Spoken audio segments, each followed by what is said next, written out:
Welcome back to Movie Magic 96, your one-stop shop for all things movies. From reviews to unboxings and collections, I'm here to celebrate the magic of cinema. Now, let's roll the film. Today, we're diving into one of the most misunderstood horror sequels of all time, Halloween 3: Season of the Witch. This is the infamous entry in the franchise that dares to break away from Michael Myers completely, instead going for a dark, sci-fi infused story of witchcraft and killer Halloween masks. At the time, fans weren't ready for a Halloween movie without Michael, but over the years, the film has earned a well-deserved cult following. So, let's take a closer look at its backstory, the film itself, and finally the new 4K release from Scream Factory. When Halloween 2 wrapped in 1981, John Carpenter and Deborah Hill were ready to move away from the Michael Myers storyline. Their original vision for the franchise was to create an anthology series, each movie telling a different horror tale set around Halloween night. Carpenter finally stepped back from directing, but stayed on as producer and composer. Tommy Lee Wallace, a frequent Carpenter collaborator who had worked on Halloween and The Fog, took the director's chair.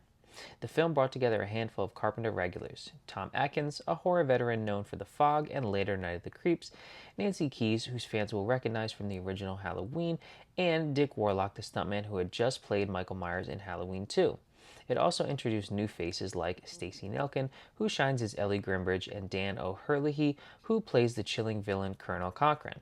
Horror fans might also know Dan later from RoboCop. The film bombed at the box office and was written off for years, but in hindsight, it feels way ahead of its time.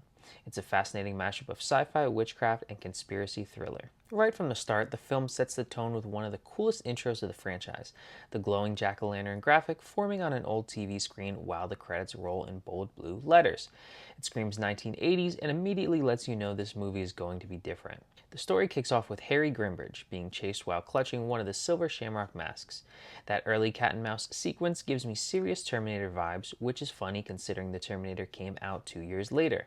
The silent, suited men who pursue him feel more robotic than human, and the film wastes no time showing their inhuman nature.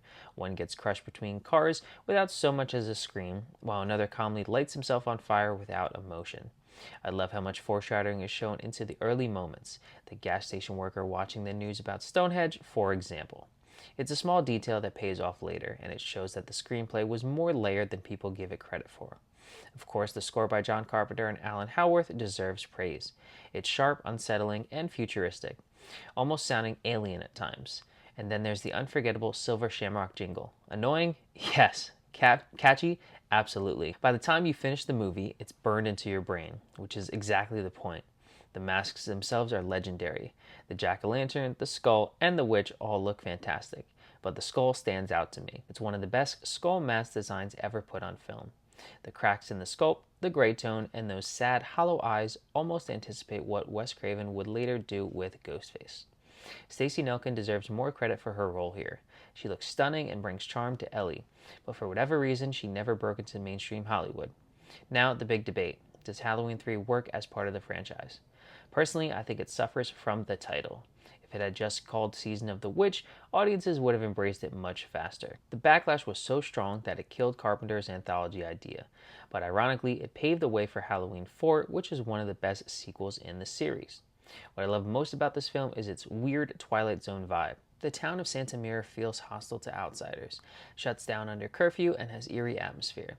It's unsettling in a way that slasher movies usually aren't. The kills are memorable too. Marge's death with her lips peeled back and a bug crawling out of her mouth is unforgettable even today. It grosses me out every time. And the test scene with the Kupfer family, brutal. Anything with insects just makes my skin crawl. On the flip side, some of the special effects don't hold up. The orange goo in the androids' mouths, the electric blue shockwaves, and the factory fire look rough today. Cochran's demise even feels like an outtake from a-ha's Take On Me music video. Still, Dan O'Herlihy as Cochran is fantastic. Calm, charming, and terrifying all in one. One of the best horror villains that doesn't get talked about enough. The ending sticks with me too. Ellie being changed into an android is a bizarre twist that must have shocked 80s audiences. And that cliffhanger, Tom Atkins screaming into the phone, "Stop it," as the third broadcast continues is perfect. Did they turn it off in time? Did millions of kids die? We'll never know, and that's what makes it chilling. It's not flawless, but it's aged incredibly well. I give Halloween 3 Season of the Witch a solid 4 out of 5. The transfer from Scream Factory is absolutely stunning. In close-ups you can see wrinkles on Harry's face, the stretch of rubber in the masks, and even tiny imperfections in Tom Atkins' cheeks that weren't noticeable on Blu-ray. The film grain is present but natural. It feels like film without being distracting. Colors pop like never before, especially the bold orange and green of the masks. Skin tones look more natural, with Dr. Dan Chalice's slight tan contrasting against Ellie's pale complexion. Compared to the 2012 Blu-ray, this is a huge step up.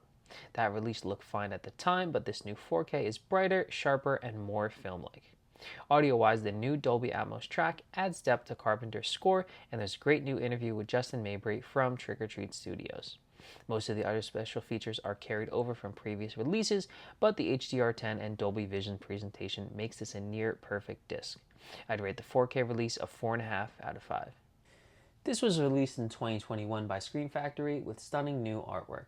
Now, personally, I love this version more than the others since it doesn't have too many leaves, so it might be my favorite of the franchise. So I'll go ahead and show off the side, and I love these hard cases that they came in. They're so awesome. Show off the back. You can take a picture and check out the special features. Slide it out. And of course, we have that reversible theatrical artwork, which I went and switched it to. And open it up, and we have the original artwork on the Blu-ray and the newly commissioned artwork on the 4K. And also, Amazon is releasing an exclusive steelbook coming in, I think October 28th. So if you guys wanted to get that, you can get it as well. All right, so when you pop in the Blu-ray disc, you can hear some of that instrumental score. The 4K disc looks exactly the same. It just has scenes playing from the movie. And at the bottom, we can see chapters. Then we go to setup. You're going to see original mono DTS master audio, Dolby Atmos, audio commentary with writer and director Tommy Lee Wallace, and audio commentary with Tom Atkins, and also English subtitles. And then we go to bonus, and we have Tricks, Treats, and Terror, The Masks of Halloween 3, Standalone, The Making of Halloween 3, Season of the Witch, Makeup from Scratch with Tom Berman, Horror's Hallowed Grounds, The Locations of Halloween 3, teaser trailer, theatrical trailer, TV spots, radio spots, newsprint ad gallery, still gallery, posters, and lobby cards.